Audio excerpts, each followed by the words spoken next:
I hit the floor before I ever reached the stage. One moment I was walking toward my master's degree. The next I was staring up at ceiling lights while voices blurred around me. The doctors called my parents. They never came. Lying in the ER still in my gown, my phone lit up with a tag from my sister. A smiling backyard photo captioned, "Family day without the drama." I didn't respond. Couldn't. Days later, still hooked to machines, I finally unlocked my phone. And what I saw made me realize collapsing wasn't the worst part of that day. My name is Avalee Corbin, and I learned early that in my family, love came with conditions I never agreed to. I grew up in a small Willowcrest, Pennsylvania neighborhood where front porches glowed warm at night, and every holiday looked picture-perfect from the outside. Inside our house, though, I always felt like I was walking around a draft that no one else seemed to notice. My mother, Denise Corbin, built her world around my younger sister, Harper. She called her delicate, sensitive, someone who just needed a little extra. My father, Gerald, had his own script for me. "Avalee, you're the dependable one. You're stronger than most." He meant it as praise, but it felt like a job description I never applied for. Whenever something needed to be fixed, solved, or absorbed quietly, it landed at my feet. I remember tying Harper's hair for school because Mom was running late again. I remember taking the blame for a shattered vase because Harper cried faster than I could explain. Her birthdays were full productions. Pink banners, cupcakes, 20 kids in the yard. Mine were quiet affairs with a small cake on a paper plate, a promise they were too tired to keep. "We'll celebrate properly next year." Next year never came. One winter when I was running a fever high enough to make the room spin, I waited on the sofa for someone to sit with me. Instead, Mom zipped Harper into her recital costume and Dad asked me to be a good sport while they rushed out the door. The house dimmed as evening settled, and I lay there listening to the heater clicking, trying not to cry, because I already knew no one would hear me. That was the rhythm of my childhood. Harper receiving softness, me receiving expectations. And somewhere in that rhythm, I learned to equate silence with strength. Leaving for college in Brighton, Massachusetts felt like stepping into air that actually moved. I worked 2 jobs, studied late nights, and built a life that belonged to me for the first time. Still, the calls from home trailed after me like a long shadow. "We're behind on the electric bill. Harper's card is maxed. Your sister needs help this month." And every time I sent what I could, sometimes what I couldn't, because that old line, "You're strong," still lived under my skin, whispering that my needs came last. Brighton also gave me people who noticed things my family never had. Jessa, the coworker who'd shove a cup of soup into my hands and tell me to stop apologizing for being tired.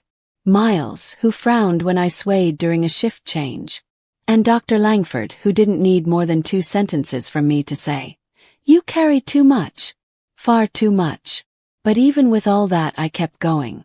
I kept stretching myself thinner. I kept promising I'd rest after graduation, after one more shift, after things calmed down. I didn't realize I was building toward a breaking point. Not until the day my body finally chose for me. The months leading up to graduation felt like living inside a tightening vice. Every day started before sunrise and ended long after the last train rumbled past my apartment windows. I worked full-time at the hospital, picked up weekend shifts at the cafe, and squeezed my master's coursework into whatever scraps of time were left. People told me I was impressive. I didn't feel impressive. I felt like a candle burning from both ends in the middle. The trouble at home didn't slow down. Sped up. Mom called first. "We're short on the water bill this month. Your dad's hours got cut." Few days later my phone buzzed again. "Avalee. Messed up. My rent's late. Can you cover it just this once?" It was never once. Then came a car repair, a payment, a maxed out card, another emergency. Always urgent, always landing on my shoulders. Some nights I held my phone and stared at the total in my bank account, feeling the math crush me. But I always hit transfer. That same old guilt, "You're strong, Avalee," kept my finger from ever saying no. My body tried to warn me something was wrong. Little warnings at first. A shake in my hands while charting patient notes. A wave of dizziness when I stood too fast. A pressure in my chest after a 12-hour shift. Blamed coffee. I blamed stress. I blamed anything but the truth. I was running on fumes. Jessa noticed before I did. "Averly, you okay? You look pale." "I'm just tired," I said. It wasn't a lie. It just wasn't the whole truth. One evening, after a brutal double shift, I collapsed into the break room chair and checked my phone. A notification flashed across the screen. A tag from Harper. I tapped it, expecting a meme or something random. Instead, it was a photo of my entire family gathered around a grill in our backyard. Plates of food, laughing faces, sunlight warm on everyone's skin. The caption read, "Family day without the drama." Something inside me dipped like a floorboard giving way. Not anger. Not yet. Just a cold hollow ache. I didn't comment. I didn't ask why she tagged me. I just turned off my screen and pressed my thumb into the edge of the table until it hurt. Later that night, while walking home, the world tilted. The sidewalk swayed. My pulse hammered. I told myself it was exhaustion. I told myself it would be fine after graduation. But there was another sign. I was charting vitals in the ER when the room blurred. The numbers on the screen doubled, tripled. Miles touched my arm lightly. "Averly, you need to sit down." "I'm okay," I whispered. I wasn't. Kept pushing. Kept ignoring the signals. Kept promising myself one more week, one more shift, one more assignment, one more emergency bill. I didn't know it then, but I was counting down to the moment everything inside me would finally snap. The morning of my graduation felt unreal, like I was moving through a world made of glass. Brighton was bright and sharp that day. Sunlight bouncing off campus buildings, banners fluttering in the wind, families crowding the lawn with balloons and flowers. Everyone looked alive, excited, whole. I told myself I was fine. I smiled when classmates waved. I adjusted my gown even though my hands trembled. My heart beat too fast, too hard, like it was trying to warn me of something I refused to hear. I checked my phone for any message from home. Nothing. When the ceremony started, the dean's voice echoed across the field. Graduates rose row by row, walking toward the stage as applause rolled like a wave. I kept scanning the bleachers, left, right, top row, bottom row, searching for my family. There were empty seats, but not for me. Mine were never intended to be filled. Then my phone vibrated. A text from Mom. "Traffic is bad. We'll get there soon." Another seconds later. "Go ahead. We'll catch up." I tucked my phone away, pretending it didn't sting. "Averly Corbin." My name floated through the speakers. I stood. My knees wobbled. The stage lights blurred. I forced my feet forward. One step, two, until the world tilted hard to the side. A roar filled my ears. The grass, the chairs, the faces, they all swirled. I collapsed before I reached the first stair. Gasps erupted. Footsteps rushed toward me. Someone shouted for help. When I woke, antiseptic filled my lungs. Machines beeped in slow, steady rhythms. A warm blanket lay across my legs and an IV needle tugged at my arm. Dr. Whitaker leaned close. "Averly, you fainted from severe exhaustion. Stress, dehydration, heart strain. You're lucky you didn't collapse somewhere alone." His words didn't frighten me. They confirmed everything I already knew. "Did my parents come?" I whispered. He hesitated. "We called several times. No one arrived." Silence revealed what love had always been in my family. Conditional. Hours later, when my hands stopped shaking, I reached for my phone. A new notification. Harper had tagged me again. My breath caught as I opened it. The same backyard. The same smiles. The same caption. "Family day without the drama." They didn't miss my ceremony. They didn't get stuck in traffic. They chose not to come. A slow exhale left my body. Not resignation, but something shifting, cracking open. But the real breaking point hadn't happened. Not yet. Not until days later, when my strength was still failing and my phone lit up with 92 missed calls from home. The first thing I noticed was the vibration. Soft at first, then relentless, buzzing against the metal side table like it was trying to shake the room awake. I had only been home from the hospital a few hours. Still pale, still dizzy, still moving like someone whose body didn't fully trust her anymore. Brighton's evening light brushed over the stack of discharge papers beside my bed. When I finally grabbed my phone, the screen nearly blinded me. 92 missed calls. Harper. Over and over like a chant. I didn't call back. Instead I scrolled. Why aren't you answering? This is serious. Averly, pick up. You can't just disappear. We need you now.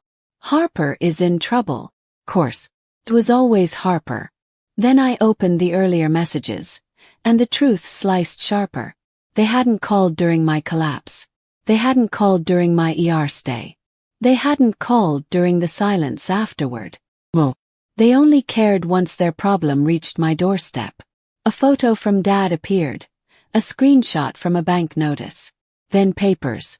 Blurry documents. Loan. Large one. My eyes froze. My name was on it. My signature. Except it wasn't mine. Not the way I signed. Not my curves. Not my angles. An old one. From a rental form I'd filled out years ago back in Willowcrest. They'd copied it. My breath caught, but instead of spiraling panic, something startlingly steady rose in me. They forged my name. And now the bank wanted my confirmation. Without it, the loan, $64,800, would fall back on them. Their property, their accounts, their mess. And they knew that. I wasn't their daughter in that moment. I was leverage. I didn't respond. Not yet. Instead I texted one person. Can you come over? I need you. 20 minutes later, Jessa walked in with takeout soup and the kind of presence that steadied a collapsing world. Her eyes scanned my face, my posture, my shaking hands. What happened? I handed her my phone. She read in silence. Her jaw tightened. Averly. This is serious. They can't do this to you. This is fraud. The word hit hard. A bell ringing clear. Fraud. The thing I'd been too conditioned to name. Jessa sat beside me. We're not letting them trap you again. Not this time. She helped me open my laptop. We gathered the messages, the papers, the timeline. For the first time in my life, I didn't defend my family. I didn't excuse them. I didn't rationalize. For the first time I let the truth stand. They used me, I whispered.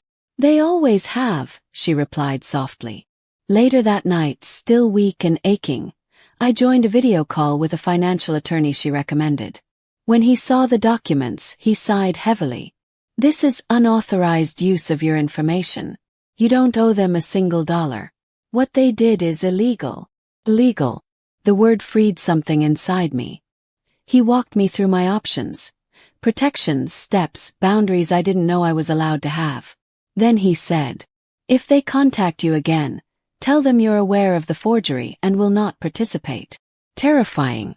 Liberating. When the call ended, silence filled my apartment. New, clean silence. Jessa squeezed my hand. You're not alone. For the first time I believed it. The next morning, just after sunrise, my phone rang again. My parents' number. Jessa nodded at me. Speaker. Answered. Mom's voice exploded through the phone. Averly. Finally. Do you have any idea how stressed we've been? Why didn't you answer? I was in the hospital, I said calmly. Beat of silence. Then Mom cleared her throat.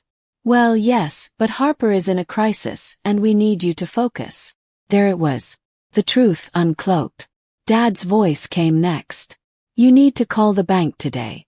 They won't talk to us without you. Your sister's future is on the line. I didn't flinch. Dad, you used my signature without my permission. Silence. Suffocating. Mom jumped in. We only did it because you're responsible. You can handle things better than Harper. Stop being dramatic. Dramatic. The same word used in that backyard caption while I lay in an ER bed. I swallowed. I'm not signing anything. Dad snapped. Excuse me. I'm not signing, I repeated. I'm not covering the loan. I'm not fixing this. You have to. Mom shrieked. We could lose everything. Avery, think about your family. I did, I whispered. My whole life. Dad's tone sharpened. If you don't help, we're finished. Jessa leaned toward me and whispered. Say it. I did. I spoke to an attorney. What you did is illegal. If you continue contacting me about this loan, I'll take legal action. The silence that followed felt bottomless. Then Dad growled. You're threatening us. I'm protecting myself. Mom's voice cracked, shifting from anger to pleading. We need you. Please. A year ago that would have broken me. Now it only revealed the truth. They didn't need me. They needed what I provided. I'm done being the solution to problems I didn't create, I said. I'm done being your safety net. I'm done being the strong one so Harper never has to grow up. Averly. Mom choked out. No, I said. Not anymore. Then I hit the red button. The call ended. Clean. Final. Jessa exhaled shakily. You did it. My hands trembled, not from fear but release. That afternoon I spent hours removing myself from every account, every automatic payment, every shared bill. I shut down access, reset passwords, documented everything. Each step cut another thread that had tied me to a life built on obligation. By sunset, for the first time in 27 years, I was free. I stood by my window, the city glowing under the purple sky, and whispered a truth that tasted like oxygen. I'm not their answer anymore. And as the last light slipped behind the skyline, I knew part 6 of my story wasn't just about consequences waiting for them. It was the beginning of consequences finally ending for me. Recovery didn't arrive like a miracle. Came in small, steady breaths. Therapy. Sleep. Learning how to say no without my heart racing. My body slowly forgave me for what I'd forced it to carry. News about my family reached me through distant neighbors. The loan defaulted. The bank stepped in. Harper had to face the legal consequences herself. For once, I wasn't the cleanup crew. My life in Brighton shifted into something gentler. I moved into a small studio drenched in morning light. I took a new clinical job that valued boundaries. Jessa became my emergency contact, my real family in every way that mattered. One evening, walking past blooming trees, I realized my chest felt light. I wasn't waiting for another crisis. I was finally living my own life. I sometimes think back to that day on the graduation stage. The moment my body made the decision my heart was too afraid to choose. Forced me to stop. To see the truth. To walk away. And now, standing in my own life, surrounded by people who show up without being asked, I understand clearly. Choosing yourself isn't selfish. It's survival. If this story touched something in you, share your thoughts in the comments. And if you've ever rebuilt your life from the ground up, you're not alone. Hit subscribe so you don't miss the next.